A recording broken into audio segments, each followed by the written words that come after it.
बड़वानी से, जहां भगवान जगन्नाथ की रथ यात्रा धूमधाम के साथ निकाली गई। योग माया मंदिर से शुरू हुई यात्रा नगर के प्रमुख मार्गों से होती हुई भगवान श्री राम मंदिर तक पहुंची। रथ यात्रा के दौरान हर चौराहे पर समाज के लोगों ने जगन्नाथ भगवान की यात्रा पर फूल वर्षा करते हुए कई जगह पर पेयजल की व्यवस्था की। लोगों ने भगवान जगन्नाथ की जयकारे लगाते हुए रथ खींचा। वहीं सी न्यूज़ भारत की संवाददाता कमलेश अलासिया ने जगन्नाथ यात्रा के सदस्य मनु सूद से भगवान जगन्नाथ की यात्रा को लेकर खास चर्चा की। तो उन्होंने बताया कि इस बार बड़वानी शहर में ये तीसरी जगन्नाथ यात्रा निकाली गई है। इस बार की यात्रा में पिछली बार से ज्यादा संख्या में भक्त लोग जुटे हुए हैं। उनका कहना है कि इस बार उन्होंने भोजन प्रसादी में मीठे भात बनवाई और उन्होंने ये भी कहा कि भक्तों का उत्साह देखकर ऐसा लग रहा है कि प्रतिवर्ष भगवान जगन्नाथ की यात्रा इसी तर्ज पर निकाली जाएगी। नमस्कार, मैं हूं कमलेश अलासिया और इस वक्त मैं मौजूद हूं योग माया मंदिर, जहां पर जगन्नाथ यात्रा निकाली गई। भक्तों में काफी उत्साह, जय जगन्नाथ के जय घोष में भी आपने सुने, भक्तिमय माहौल होता हुआ। हमारे साथ यात्रा के संयोजक जी, आपका शुभ नाम?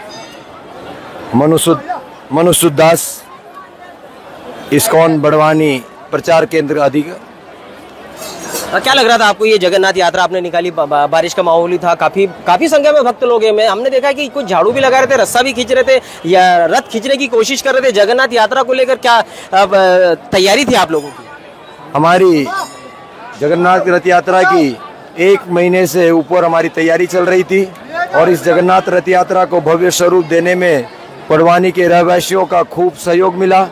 और जिस प्रकार हम लोग रथ यात्रा की प्रारंभ की अगर बात करें, उस समय इंद्र देवता भी बारिश बरसा रहे थे, लेकिन भक्तों में इतना उत्साह था कि वो रुक भी नहीं रहे थे। भगवान जगन्नाथ जी को रथ पर विराजमान करने के लिए इतने आतुर थे कि कब भगवान जगन्नाथ जी रथ पर विराजे और हम उसको नगर भ्रमण करवाएं। क्या ये जो जगन्नाथ यात्रा, ये पहली है, दूसरी है, तीसरी कौन सी है? ये हमारी तृतीय रथ यात्रा, तीसरी जगन्नाथ रथ यात्रा है बड़वानी शहर में। तीसरी बार हम भगवान जगन्नाथ जी को रथ पर विराजमान करके नगर भ्रमण करवाए। प्रभु जी, आपको क्या लग रहा है, ये तीसरी जगन्नाथ यात्रा है, भक्तों का जो उत्साह देख के लग रहा है कि अभी आगे भी ऐसी जगन्नाथ यात्रा देखने को मिलेगी बड़वानी नगर वासियों को? इस बार का उत्साह देखते हुए मुझे तो लगता है कि कभी बंद नहीं होने वाला है। क्या लग रहा था, जो मीठे चावल, चरके चावल और कड़ी के प्रसादी भी रखी है, भोजन प्रसादी को लेकर, वो क्या विशेष है? हम इस बार निर्णय कर रहे थे कि भक्तों को खीर, पूड़ी, सब्जी सब खिलाएंगे, लेकिन भक्तों ने, जो समिति के हमारे जो सदस्य हैं, उन्होंने निर्णय लिया कि जगन्नाथ जी को तो खाली भात पसंद है, तो हम भात में खिचड़ी और स्वीट में हम केसरिया भात ही खिलाएंगे। ऐसे उत्साह के साथ जगन्नाथ जी का भात और जगत पसारे हाथ, तो ये पूरा बड़वानी आज जगत हाथ पसारने यहाँ पर प्रसाद पाने के लिए पधारा है। तो हम बड़े उत्साह के साथ इस नियम को नियमित कंटिन्यू बनाए रखेंगे जगन्नाथ जी भात खिलाने के लिए। क्या लग रहा है, सी न्यूज़ के दर्शकों को बताना चाहेंगे जगन्नाथ यात्रा में क्यों शामिल होना चाहिए? वो जो रथ खींचा भी जाता है, उसको लेकर क्या धारणा और क्या कथाएं प्रचलित है?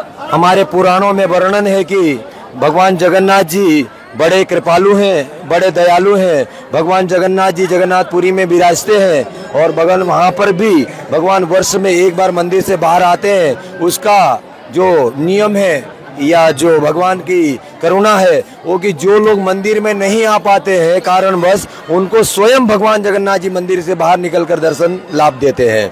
तो इसी प्रथा को प्रभुपाद ऐसी भक्ति वेदांत स्वामी जगत गुरु श्रील प्रभुपाद, इस्कॉन संस्थापक आचार्य, उन्होंने इस संस्था के माध्यम से जगन्नाथ रथ यात्रा को पूरे विश्व में लेकर गए। तो हमारा भी सौभाग्य है कि हम बड़वानी शहर में भी जगन्नाथ जी को लाए।